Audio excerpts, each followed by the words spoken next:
Thanks everybody for joining us this morning. Just kind of a brief overview of what to expect here.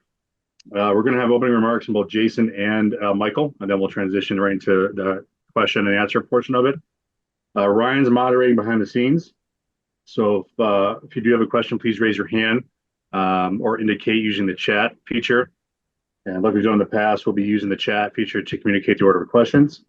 So please keep an eye on that and be prepared when it's your turn. Be sure to direct your question to the appropriate person. And since Michael's new to the organization, please identify yourself and your respective outlet prior to asking. That's it from me. So I'll turn over to Amerks GM Jason Carmanos to get us started. Thanks, Warren. Thanks to everybody for joining us today. This is an exciting day for the organization, for the Buffalo Sabres organization, but in particular for the Rochester Americans. Very, very proud to announce Mike Leone as the 34th coach in the 68-year storied history of the franchise. Before I get to Leo, I'll talk about the process to get to this point. We just had an absolutely tremendous amount of people interested in the position. I think I got well over 100 calls, emails, texts from coaches all over the world. So that was something special. A little overwhelming at the same time, but a testament to what we've been building within this organization, I think, and something we're proud of. Proud to see so many people really interested in this job. We took, a wide lens to the process. We didn't pigeonhole ourselves into thinking that the next coach of the Amerks had to be, someone with a certain background. I talked at length with, probably 25 of those individuals, and we got it down to a small group eventually over multiple conversations by myself to a small group of 5 final candidates that joined myself, Kevin Adams, and Mark Jakubowski on Zoom interviews. And we ended up choosing Leo as our coach. Couldn't be more excited about the person that we're bringing in. Obviously big shoes to fill with Apps moving up to Buffalo. We're looking for somebody that had the ability to build relationships the same way we've been, to continue building on the culture that's in place in Rochester, that winning environment for our players to develop in. So we found who we think is the right guy, and I'm very excited to introduce him here today. With all that being said, I'll turn it over to Mike Leone, our new head coach of the Rochester Americans. Thank you, Jason. Looking forward to meeting with everyone. I just want to say I'm very thankful and grateful to be in the Buffalo Sabres organization.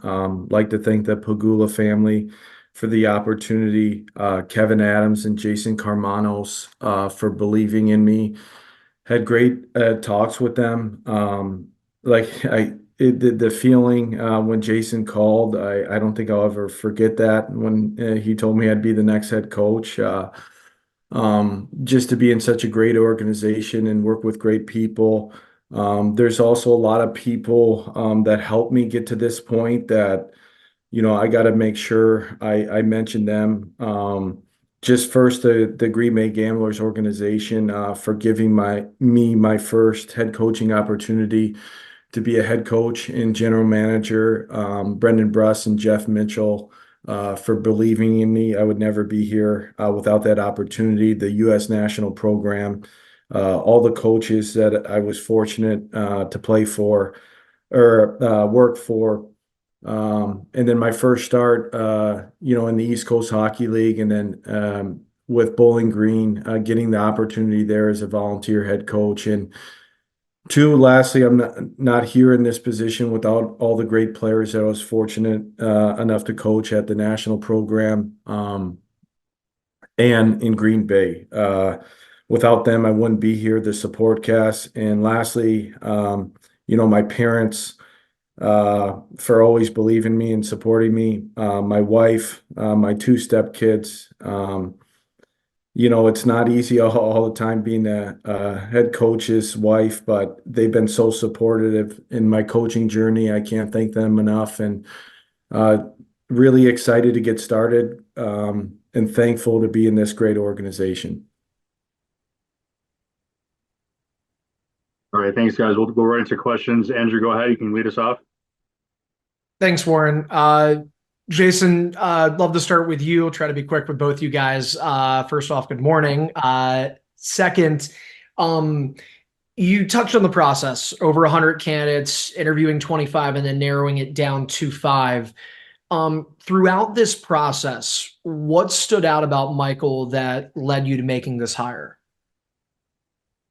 I think the type of person he is, the communication skills that he possesses, how he builds relationships, talking to the people that he's crossed paths with over the years. He touched on it there, but in his playing career, he played for so many people that have risen to the National Hockey League. John Cooper in junior.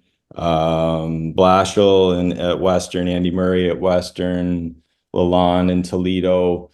I think in talking to him, you hear a person that listens very well, that learns from the people that he's around, and you could say that's good fortune, to cross paths. But I don't believe it's just that. I think a person like Leo ends up putting himself in those positions by the way he impacts the people that he works with prior.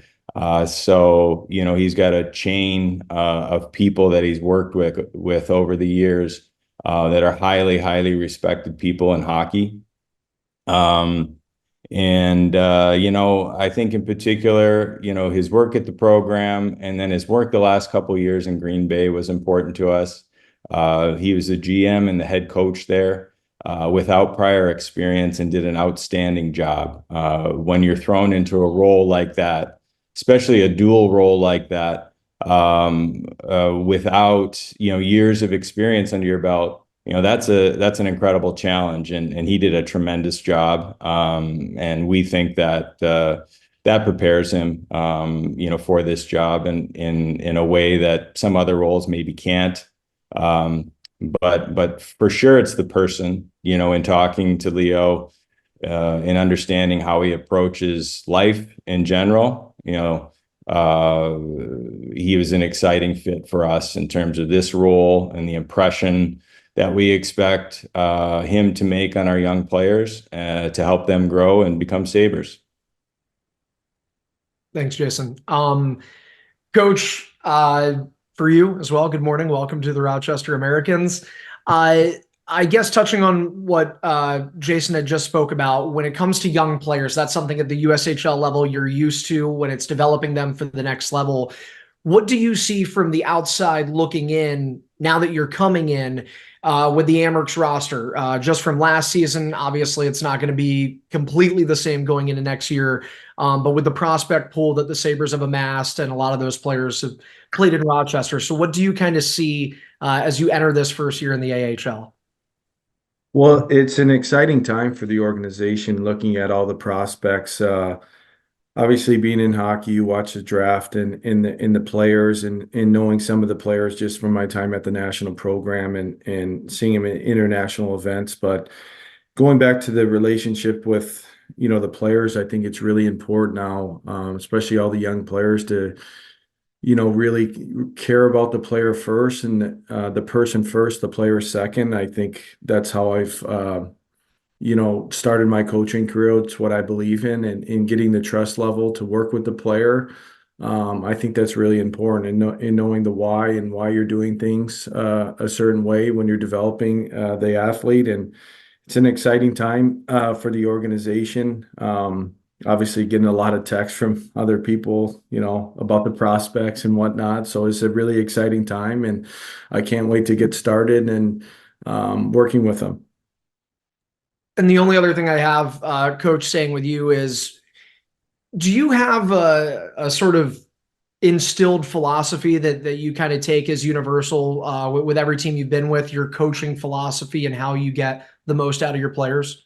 Yeah, really good question. I think at first I kind of touched on it, but it's developing the relationship with the player first, and really getting to know them, and caring about them, whether it's asking them about their family, personal life, or it's kind of away from hockey to get the trust. And I think it's really important in today's modern day athlete to have that. And it's always been my approach, whether I was at the national program or even before that. And we kind of instilled that with our staff in Green Bay, that it was going to be a relationship based approach to our development model. And obviously we had success, and I look forward to continuing that in Rochester. Awesome. Thank you, guys. Good morning, Michael. Lance Lysowski from the Buffalo News. Congratulations. Thank you. Nice to meet you. Curious, you're through the last 2 seasons at Green Bay, coaching two players in particular, obviously Lashunov and Julian Lutz. The experience, of course, at the development program, you're working with elite players. They're all from the U.S. though. When it comes to Green Bay, those two players, different backgrounds, come from across the globe, really. Working with those two, how did that really, prepare you for this next opportunity where you're going to have guys on your roster from Russia and who knows where else, and try to, help them reach that next step, and of course, go ahead and fulfill the identity you guys want to have as a team?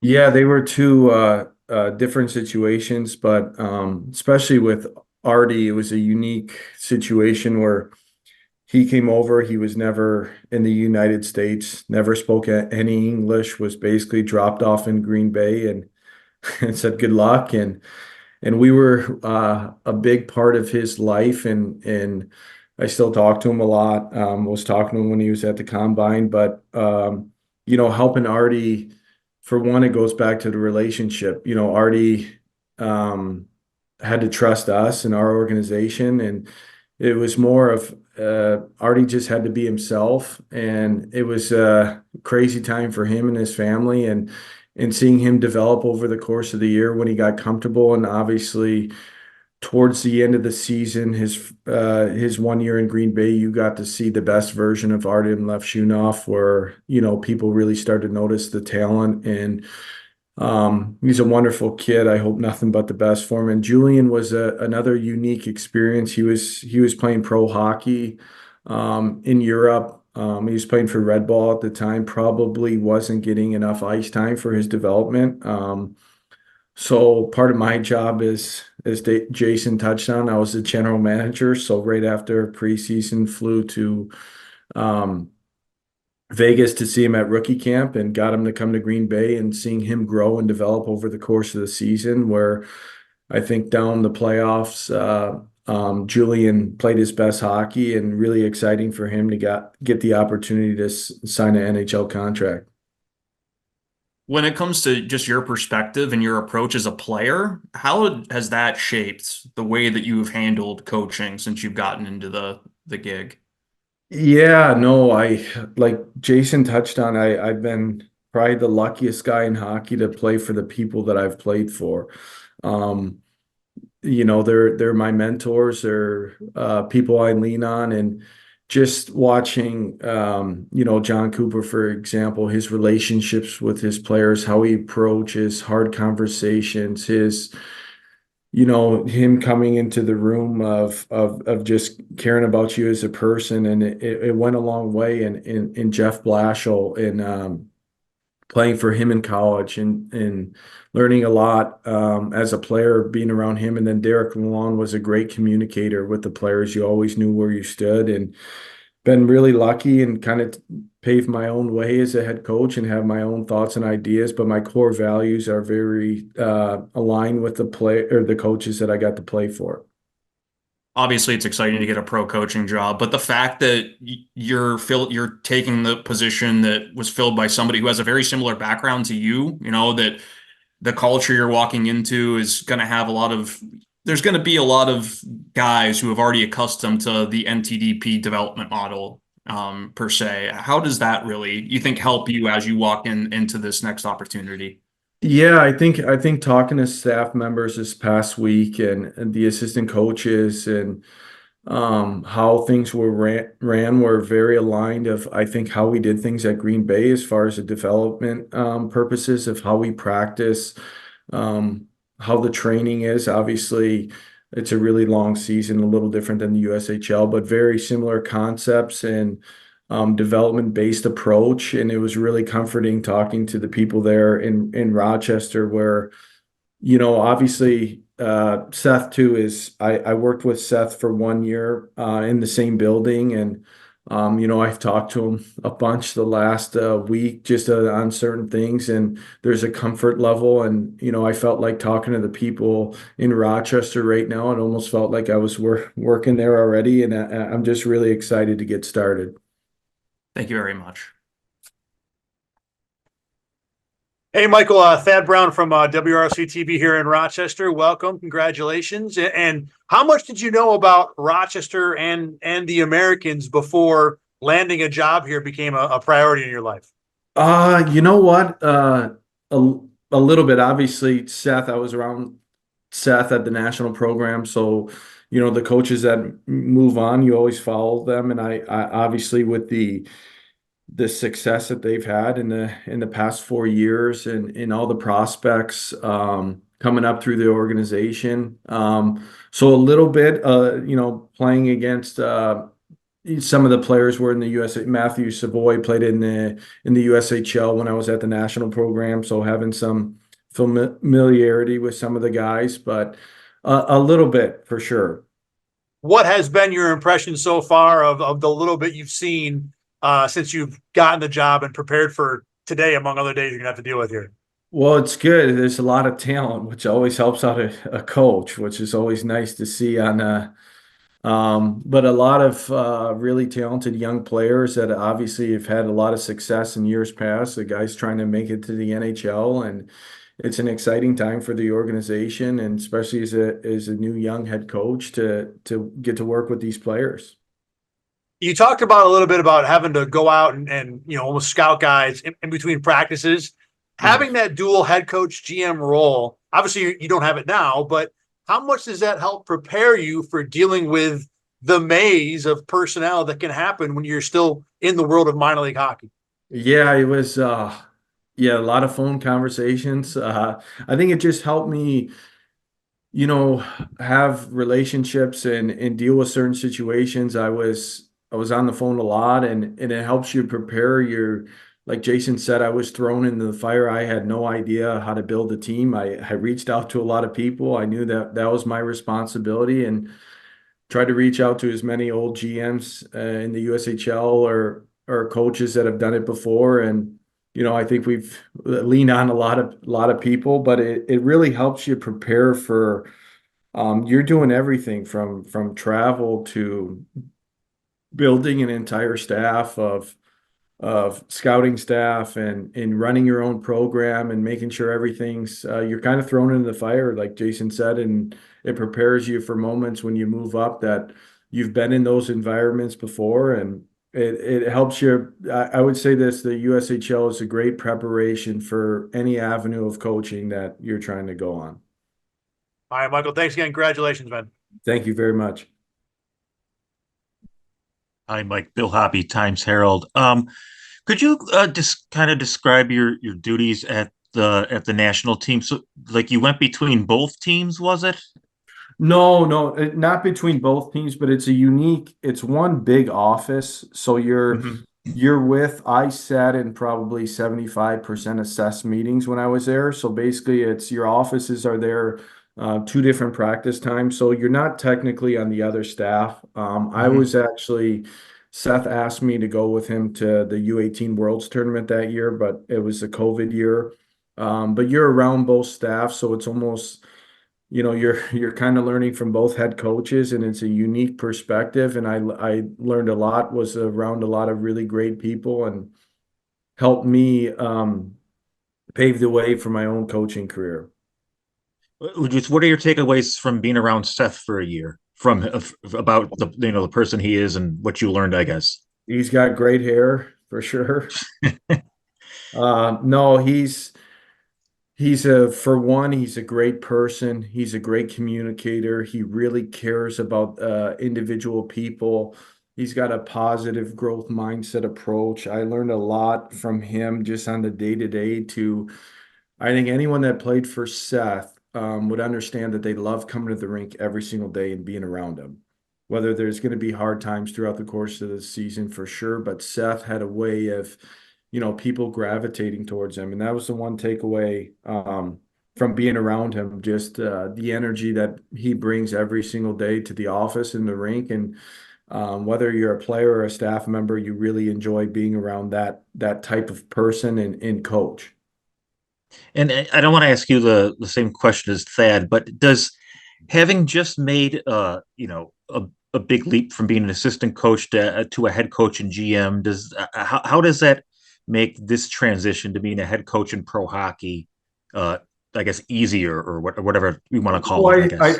I think when you look at it, like the players that are in Rochester, I was fortunate to be around the national program with kids that were that age, and then also going to junior hockey where you're working with young players that have a really high skill set. And obviously it's different as pro hockey, but around the same type of players, same type of skill set. And when you run your own program, it's your your name's on the program. And it was a great, like I said before, experience for me to run our own program from top to bottom. And really exciting time for me to move on and at this point in my career, and I couldn't be more excited. Thank you.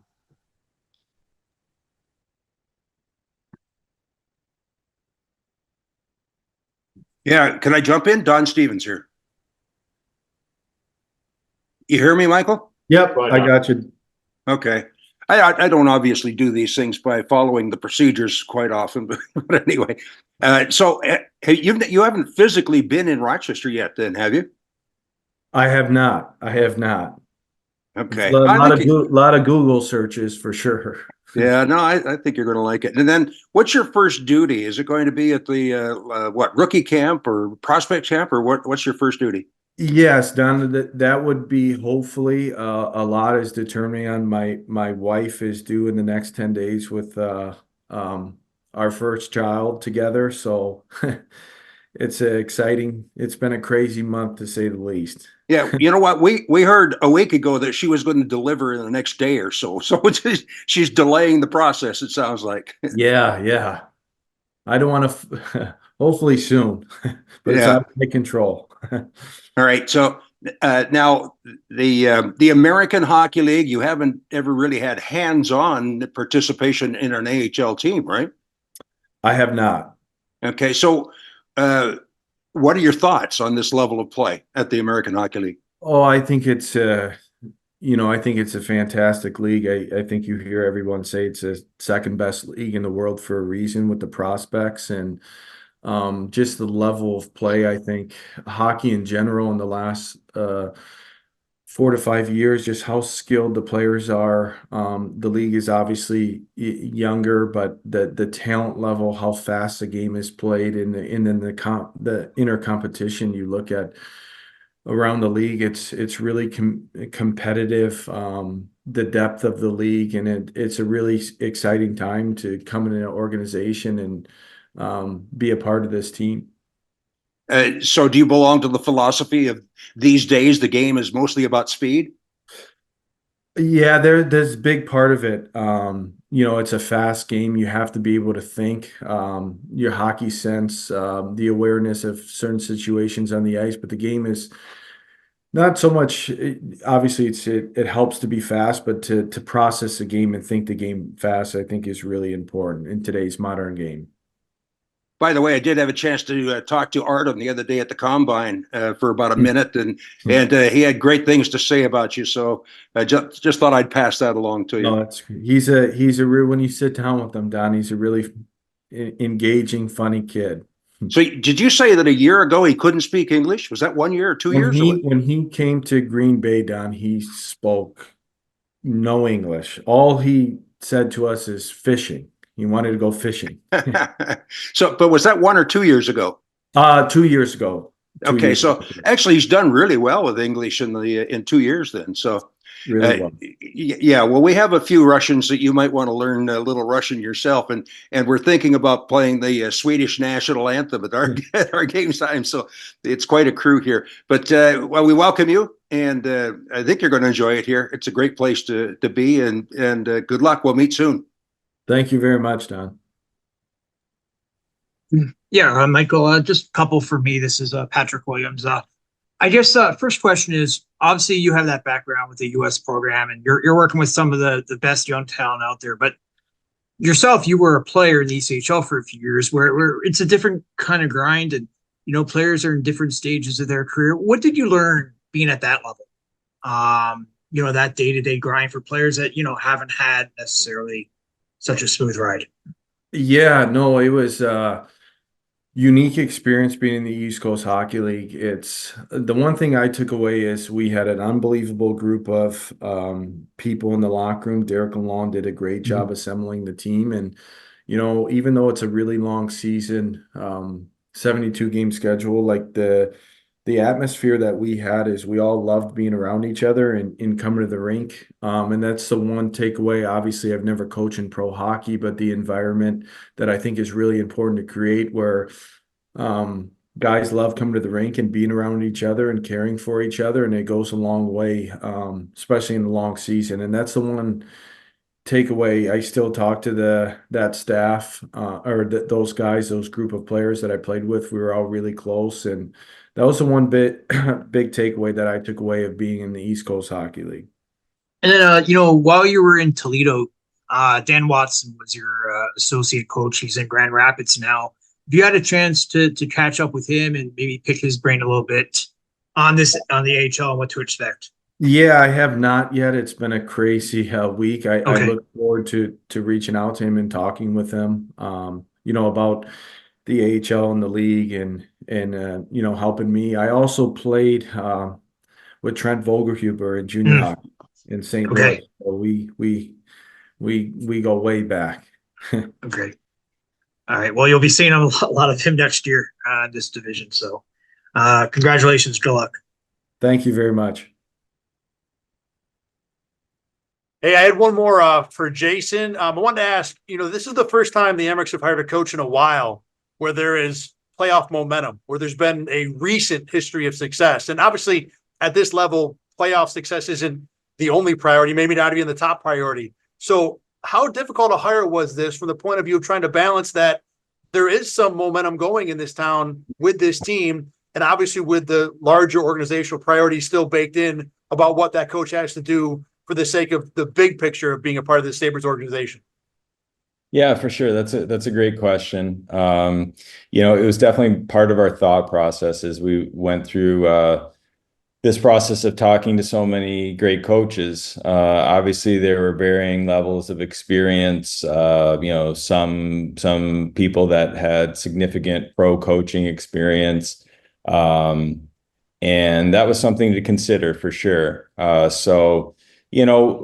We wanted to find the right person, like I said before. What is most important to us as an organization is that our players develop.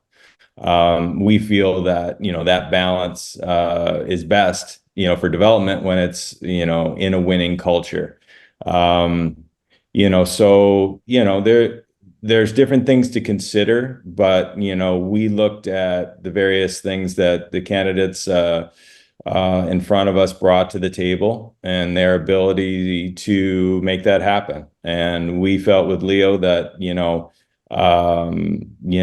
he was somebody that we saw being able to step into the role and everything that's asked of the person in the head coaching position right now in Rochester. And we're excited to watch it unfold. Thanks, Jason. Appreciate it. Yep. Anybody have any last questions before we wrap it up?